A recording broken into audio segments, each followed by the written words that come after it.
This pro-Palestinian dude on Tim Pool's show lost his fucking marbles the other day, and I'm really excited to look at this clip. I'm Tall the Traveling Clyde, your favorite Zionist prince, white colonizer. Let's take a look at this clip from the Tim Cast Culture War show. Let's take a look. Do you agree that Hamas is a terrorist organization? No. You are fucking retarded. Okay. Love that. Well, I'd like Really? to hear why isn't Hamas? Because everybody does. Because consider them- Hamas is an armed resistance group fighting against an occupying army. How can you occupy your own country? If Israel wasn't occupying the land of Palestine, creating and fomenting and fermenting in the soil of repression a radical extremist group, like you want to call it, a radical extremist, when you sideline, fracture, marginalize every possible peaceful chance to reform and have ownership and control over your resources, your land and labor, which is your given right according to international law, then you are left with the only option, which is to violently resist. You think that and rape is and let me ask you this. Let me ask you this. If you think that Hamas is a terrorist organization, I know Hamas is a terrorist organization. I don't think the Jewish resistance in the Warsaw Ghetto, were they terrorists when they tried to That is a good uprise point. That is a against good point. their Nazi oppressors? Okay, so because that's the Were they- same yeah, wait, exact wait, wait, wait. material Is power that- that is differential. the biggest false equivalency that I I've don't ever know. heard. I mean, really? wait, Tate, is that a bad false equivalency? I feel like he's unbiased because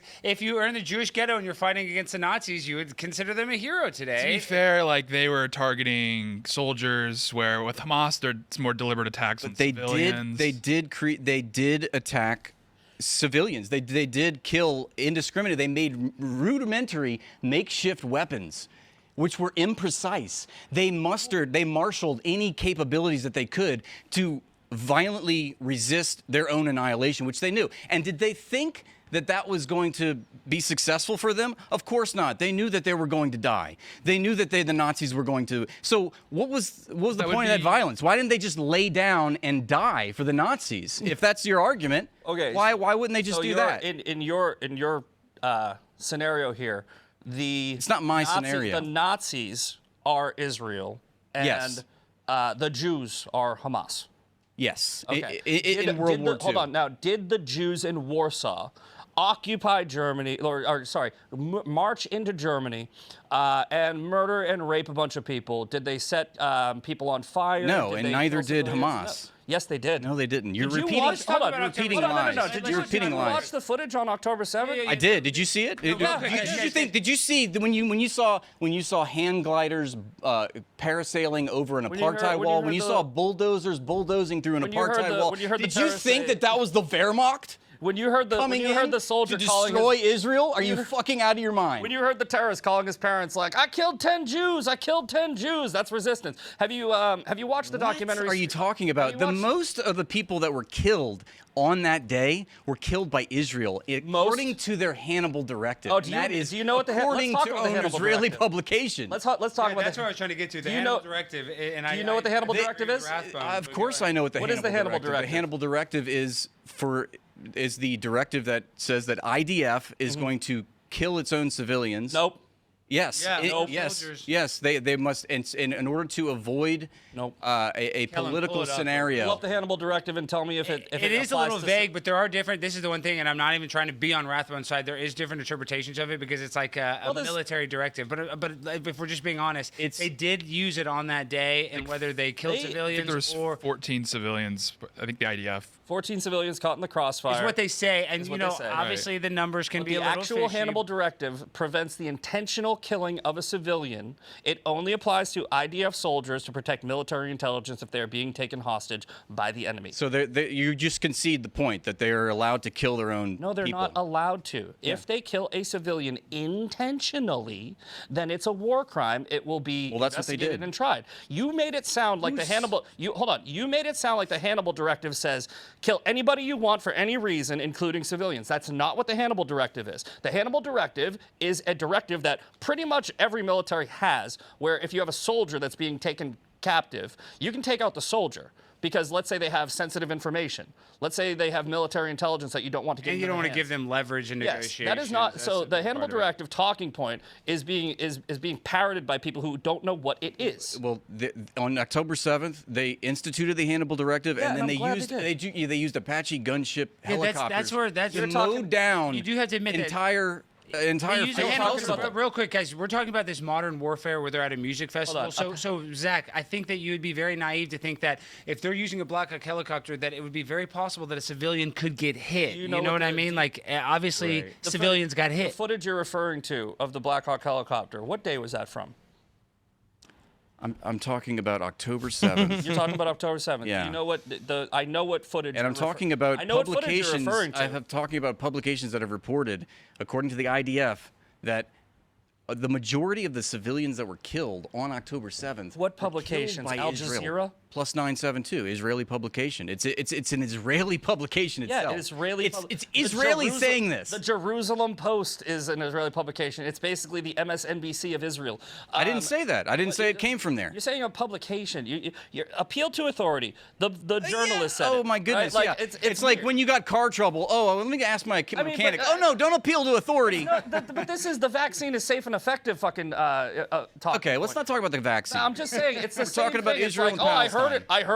I heard it from the experts. Oh right? man, So it's yeah. like- Well, this is how we know- imagine that I have sources. But real quick, this is how we do know vaccines are safe and effective, because one of the most successful ceasefires, in Gaza was so that they could do a vaccine campaign That's for the true. Gazans. That's So true. that's how you know Israel loves those vaccines are very safe and effective if they're giving them out free like that. Look, But go ahead.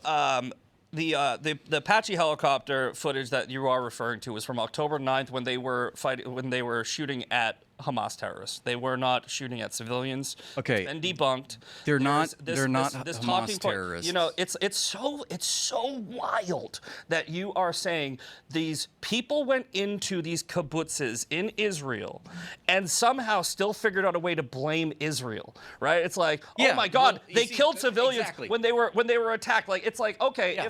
if Washington D.C. had like I don't know, thousands of terrorists that just came in and soldiers were freaking trying to shoot them and accidentally shot a civilian, and then a year and a half later you're like, can you believe our military shot an American? Yeah, well- It's like, dude, I get it. It's like, fucking, yeah, there was civilian casualties, there was crossfire.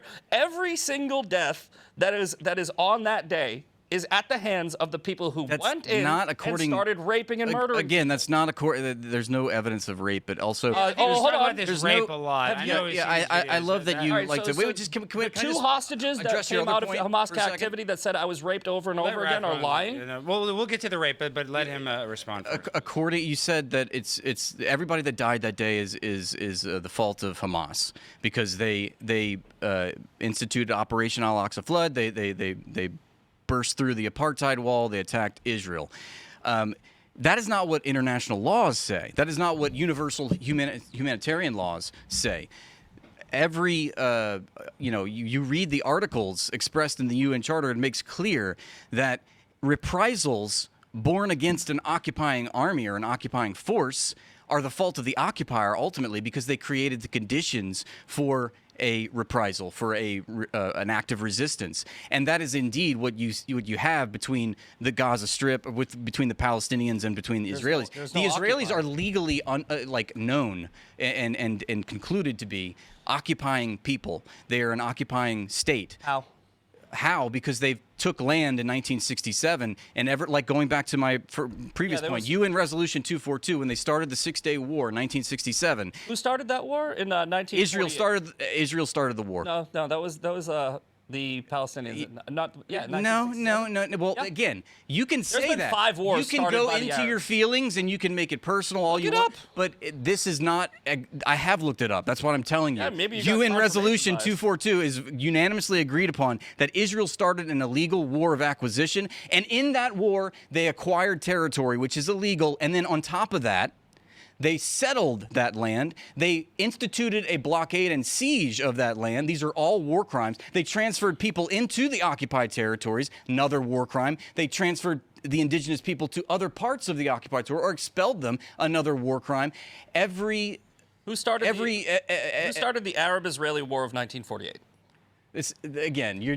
No, you don't want to go. You don't want to go back that far. You want to go back to 67. Yeah, I'd love to go back. Let's go back to 1948. Okay. Let's go back to Who started 1948. Let's the go back to Arab-Israeli War of 1917. 1948? When you say that the Arab-Israeli War that is a misclassification. It's pretty that is a much straw man of what is actually happening. So what you're saying is that if Nazis came into your home and took your home and hogtied you and put your family in the basement and said, okay, this is our home now, and if you fought back, then you're a terrorist. That's basically what you're saying. And it's just a war. It's just a war. The Nazis came in and they took my home, and then now it's a war. Well, I do want to make the point. I mean, Misfit, don't you have to understand that if your dad got blown up by Israel, wouldn't that radicalize you a little bit? Can't you be a little empathetic to them? I mean, if your dad gets bombed, your grandfather got bombed, and I understand that there's the argument that if you if you go after terrorists, you create more terrorists, right? And it's an argument that's predicated upon the fact that every conflict that America and other nations have gotten into, where you try to enact regime changes, they fail miserably because there's this resistance. They don't want to change. They don't want to go under your new laws and your new rules. And we don't. God forbid we try to fucking civilize you people. Oh my God! Listen to this rhetoric, dude. It is so Islamophobic and just. I don't think we're Islamophobic enough, especially when you think statistically. Listen to. I mean, I don't even have to really say anything at this point. You look like a clown. Thanks for watching this clip from the Culture War. I have a lot I want to say, but I'm going to make one observation, okay? Everyone watching this video right now, you decide. Who do you rather look like? Who do you rather talk like? This thing? This creature? Or this guy? Take a vote in the comments right now. Is it guy number 1 or thing number 1 or guy number 2? Who do you rather look like? Who do you rather talk like? Who do you rather be like? Now, according to this thing's logic, this creature, wow, God is blessing me with the most amazing screenshots of this guy. According to this thing's logic, I am a Nazi. And people ask me why I've taken the white colonizer title so seriously. Why I feed into that so much. Here's why. Because retards like him genuinely call me a colonizer and a Nazi. And retards like him have been calling me a Nazi and a colonizer since October 7th, 2023. Nonchalantly. People always ask me, what was your motivation? People started calling me and my brown ass family and my brown grandma, who is a refugee from Iraq, colonizers and Nazis. At a certain point, you got to take a look in the mirror and you got to say, well, maybe the fuck I am. Maybe I'm just a fucking Nazi. Maybe I am. Maybe that's who I've always been. And I just didn't know that deep down inside, we were Nazis. Maybe we didn't know.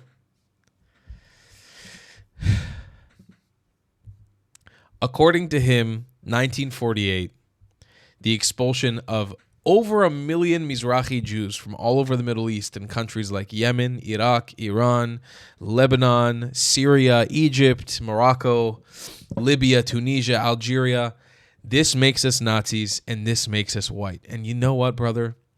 If that makes me a Nazi and that makes me white, as your pasty ass, white skin, blonde hair, blue eyes sits here in front of me and tells me I'm a Nazi, fucking hail Hitler, baby. That's all I have to say. That's what what am I supposed to say to you? There's no other response. If I'm a Nazi, then you, God, only God knows. If I'm a Nazi, and there's really nothing else to add. Like, you can't,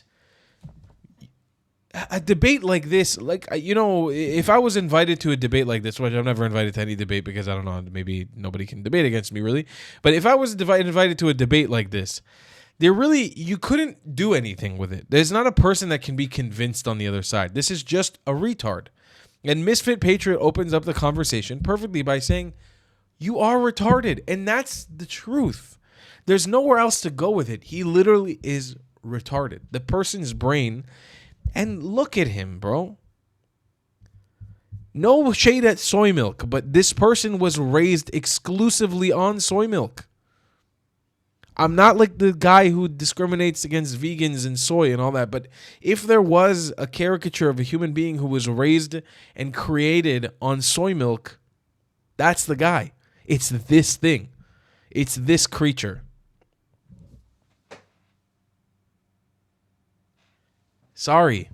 I really am sorry. I really apologize if that's offensive.